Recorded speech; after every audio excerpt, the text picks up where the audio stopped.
So welcome back to the last video of chapter 4.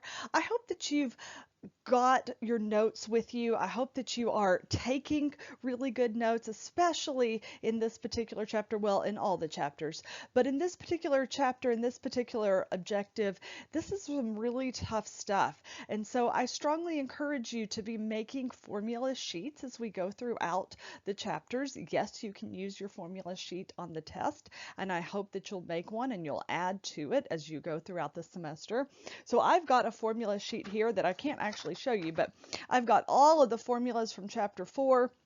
I've got their title, what they mean, when we use them, all those kinds of things, and I've got that all written down here so that as we go through this unit or this chapter, I can refer back to them because I need to be pulling pieces of this formula and this formula and this formula and combining them all together.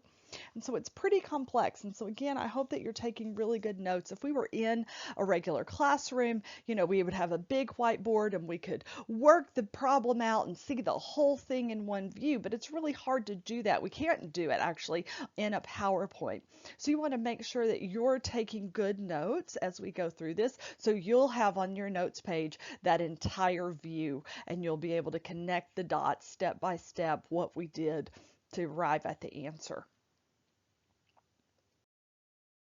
So we're going to look at two probability rules in this last chapter, or the last unit of this chapter. The first one is the total probability rule. So the total probability rule is going to help us calculate the probability of an event, let's say A, by the sum of its intersections with other mutually exclusive and exhausting events corresponding to an experiment. Well, that sounds really complicated, right? But it's when we're trying to find what is the probability of this thing happen, but there's other things that are affecting it, right? So I'm going to walk through kind of an explanation, but I think the best way to understand this is going through an example. So we're going to go through a pretty detailed example in a minute. So let's say that we have event A, and then we have events B and B complement. So B and B complement are mutually exclusive and exhaustive. So now the probability of A is the part where it intersects with B. So the intersection of A and B and the intersection of A and BC. So the probability of A happening is those two intersections together. It's again the intersection, the probability of the intersection of A and B plus the probability of the intersection of A and B complement.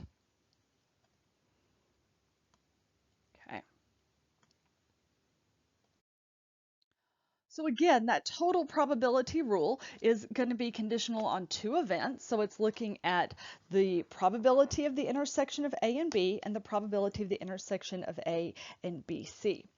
Now, we have learned in a previous video that the intersection of A and B can be computed as A given B, the probability of A given B, multiplied by the probability of B. So this term we learned in the second video that, again, using that multiplication rule, this term equals this. And using the multiplication rule that we learned in video 2, we learned that this term equals this. So if we don't have the intersection of A and B or the intersection of A and BC, we can calculate that by calculating the probability of A given B multiplied by the probability of B, and the probability of A given B complement multiplied by the probability of B complement.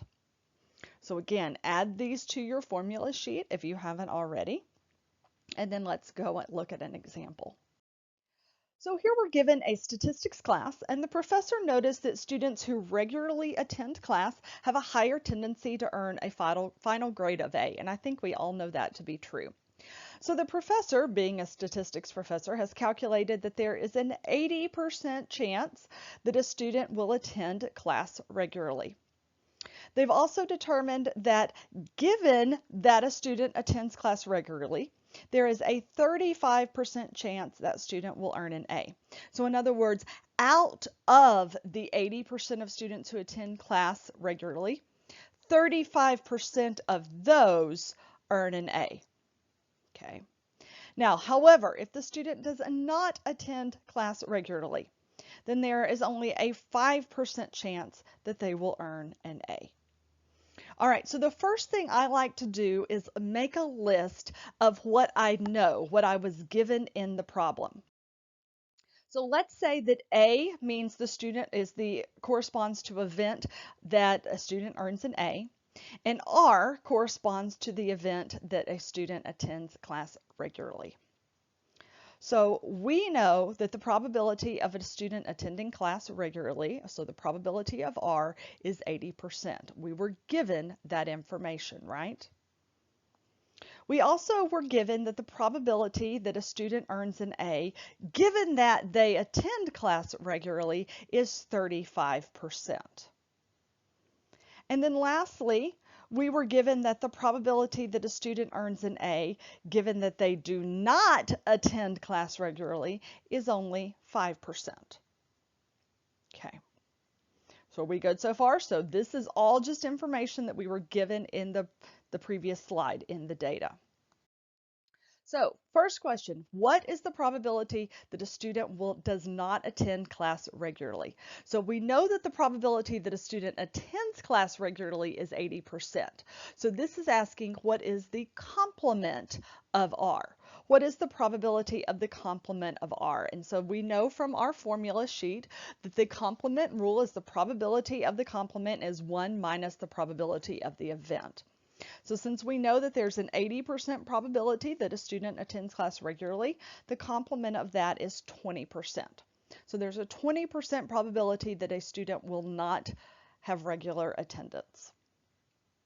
So I would add this, so as you're working through your problem here, I would add this data to it, right? Add this formula down here.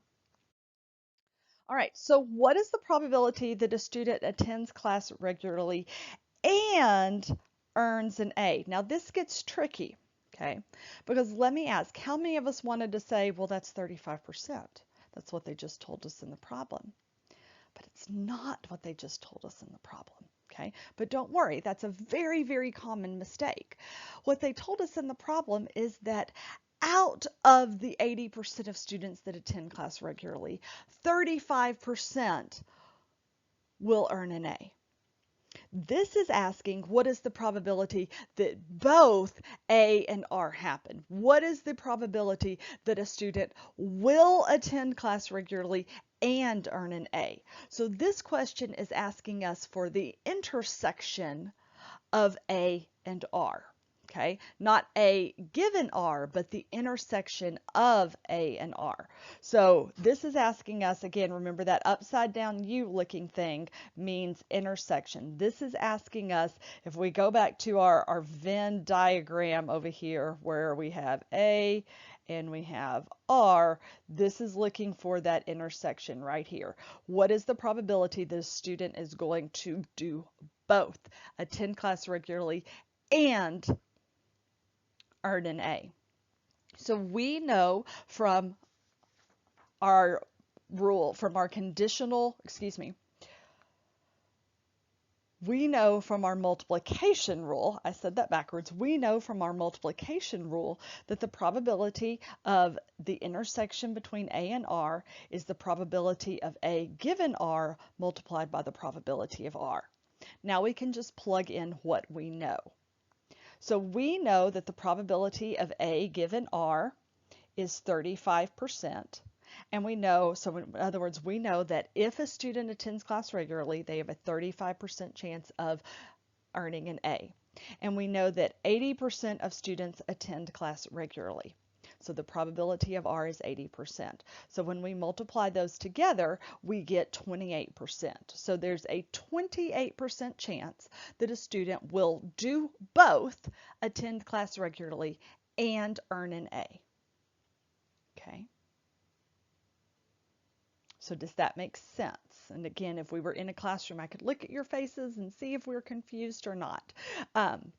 It's very common to get the intersection and the A given R the conditional probability mixed up, confused, okay? But the conditional probability, remember this A given R is the conditional probability. This is saying, assuming they attend class, 35% will make an A, right? So it's assuming the already given that they will attend class. This intersection is asking for what's the probability that both things will happen. The student will get up and go to class, and then the student will make an A. Okay, so obviously that's going to be lower, right? All right, so this question asks us then, what is the probability that a student does not attend class regularly and still earns an A? Okay, now we were told already that the probability of A given RC is 5%. So the probability of a student earning an A and that does not attend class regularly is only 5%. So in other words, out of the 20% that do not attend class regularly, only 5% of those will earn an A. But again, this is not asking that question. This is asking, what is the probability that both things will happen? The student will not attend class regularly, and the student will make an A. So again, we're looking for the intersection of A and R complement, which we know from our multiplication rule is the probability of A given R complement multiplied by the probability of R complement. So we know what these are now. We know that the probability of A given R complement is 5% or 0.05. And we have already calculated that the probability of R complement is 20%. So there's a 1% chance that a student will not attend class regularly and earn an A. Okay. So this brings us to what we call the probability tree. And so if we look at it in stage 1, we're just looking at, is the student attending class? Yes, 80% are attending class regularly, 20% are not. Okay. Now, if they're attending class regularly, there's two possibilities. They earn an A or a complement. They don't earn an A. If they don't attend class regularly, there's two possibilities. They earn an A or they don't earn an A complement. So there's 4 things here. We've already calculated 2 of these. So we have already calculated the intersection of A and R, and we know that is 28% or 0.28. Let me rewrite that. I didn't write that one very well. Let me put it over here. 0.28. And we calculated the intersection of A and R complement as 0.01. Okay. Now, we don't have to fill out the rest of this tree, but let's just do it for fun, right? So we don't know what is the intersection of A complement and R.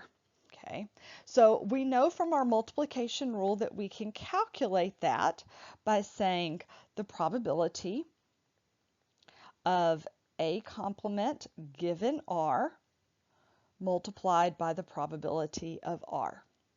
Now we don't know the probability of A complement giving R, but we do know the probability of A given R. So we can calculate the probability of A complement given R as 1 minus the probability of A given R. And then multiply that by the probability of R, which we do know. So we know that the probability of A given R is 35%, right? So we were told that 35% of students who attend regularly do make an A. So that means that 65% of students who attend regularly do not make an A. And we know the probability of attending regularly is 80%. So if we multiply 0.65 times 80%, we get the probability of 0.52. So 52% of students will attend regularly and not earn an A. Okay. Now, to find the intersection of A complement and R complement, we could do it. We would have to know the probability of A complement given R complement and multiplied by the probability of R complement. Now, I know the probability of R complement. I don't know the probability of A complement given R complement. But I do know the probability of A given R complement, right? So I know that 5% of students who do not attend regularly will make an A. So the probability of A complement given R complement means that 95% of students, or 1 minus the probability of A complement given R complement, multiplied by the probability of R complement. Okay, whew, stay with me here. So I know that, that's erased. I know that the probability of A given R complement is 5% or 0.05. So that means 95% of students who do not attend class regularly will not make an A. And I can multiply that by the probability of not attending class regularly, which is 0.20, and I get 0.19. So 19% of students who do not attend class regularly will also not earn an A. Okay, the intersection of not attending class and not earning an A is 19%. Now, notice if I add all these up, they equal 1, right? So as long as I have 3, I can back into whatever the third one is because I just know that they all have to total to 1, right? Okay. So what is the probability that a student is going to earn an A in the class? We don't know that. We haven't been given that. But given the total probability rule, we can calculate the probability of A as the probability of the intersection of A and R plus the probability of the intersection of A and R complement. So we calculated those in our previous slides and we have them on our tree. So we know the probability of A and R intersection is 0.28, and we know the probability of A and R complement is 0.01. So there's a 29% probability of earning an A in the class. So if you're looking at that tree, that's the wing of the RA and the wing of the R complement A added together. So Bayes' theorem follows along those same lines, but it's updating probabilities based on some new information. So we had a probability, what we'll call probability B, and now we've got new information. So what they call the posterior. So posterior means after or behind, right? The updated probability is the probability of B given A, this new information A.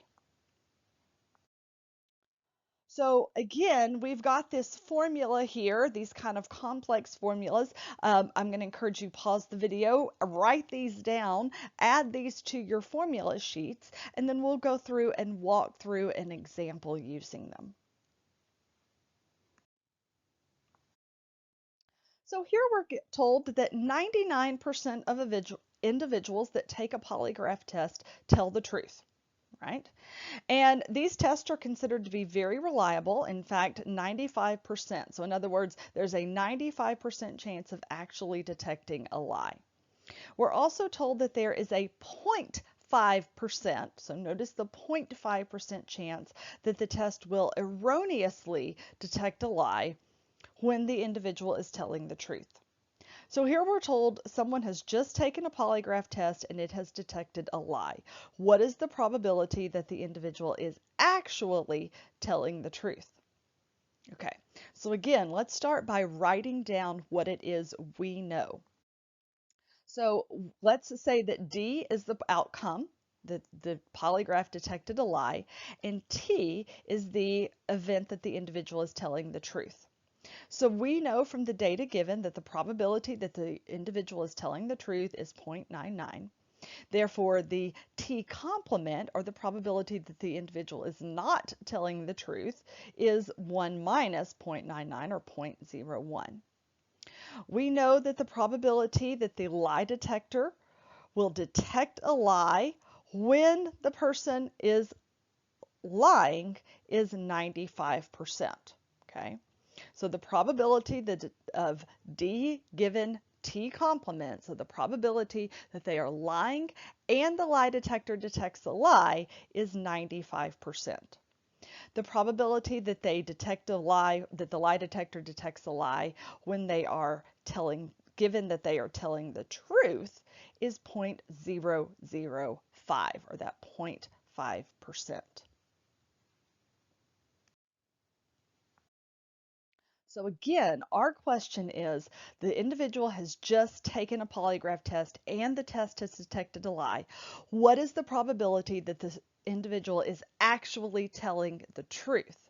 So the question that we are asking is, what is the probability of T, truth, given that the lie detector detected a lie? Okay, and that we don't know. We know the other way around, but we don't know this way around, and they don't work opposites. So this is where Bayes' theorem comes in. So Bayes' theorem tells us that the probability of T given D is equal to the probability of the intersection of D and T given the probability of D.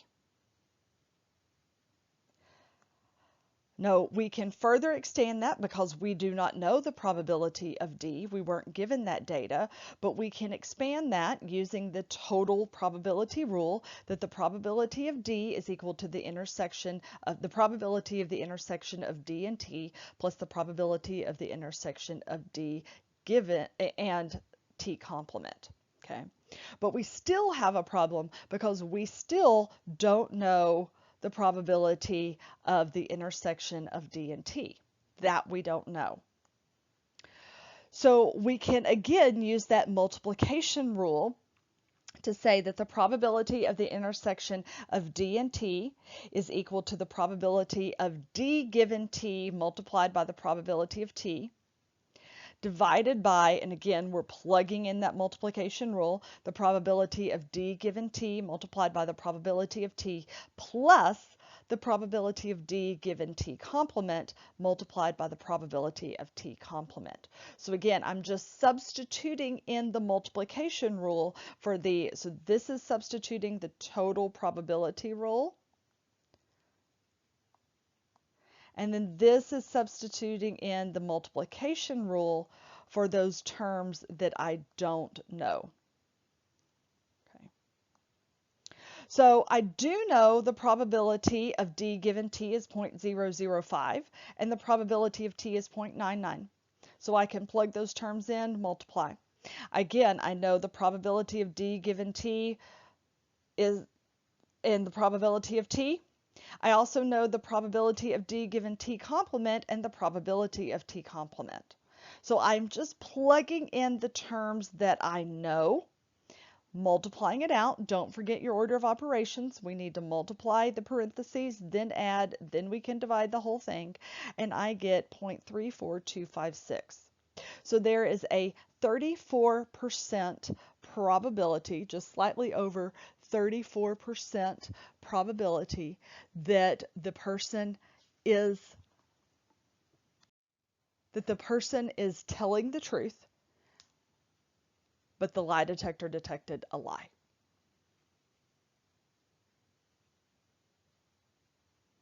So that changes things around, because this is one of those things when we hear, well, hey, it's 95% accurate. 95% of the time it's going to detect a lie if someone is telling a lie. We tend to logically think, well, then 5% of the time it's wrong. But here we're told that there is a 34% possibility that someone is telling the truth given that the lie detector has detected a lie. 34%. Okay. So I know that these concepts are kind of hard to wrap our brains around sometimes, but I want you to sit with it and think about it. This is saying that given given the fact that the lie detector detected a lie, 34% of the time the person is telling the truth. Okay. So these statistics can be hard to understand. These probabilities can be hard to understand because 34% is a pretty big probability that someone was actually telling the truth when the lie detector detected a lie. Okay. Now, we can also do this given a table, which again, we just wrote down what we know. So what do we know? The probability that someone's telling the truth is 99%. The probability that someone is lying is 1%. Notice that again, those add up to 1. Now, our conditional probabilities, we were told the probability that the lie detector detects a lie, given that they're telling the truth, is 0.005. Okay. The probability that the lie detector detects a lie, given that they're lying, is 95%. Okay. So again, our brains are going to, a lot of us are going to think, well, then there's only a 5% chance that they're lying. But when we break it down, what's the probability that they're telling the truth, given that the lie detector detected a lie? That's 34%. That's a big number.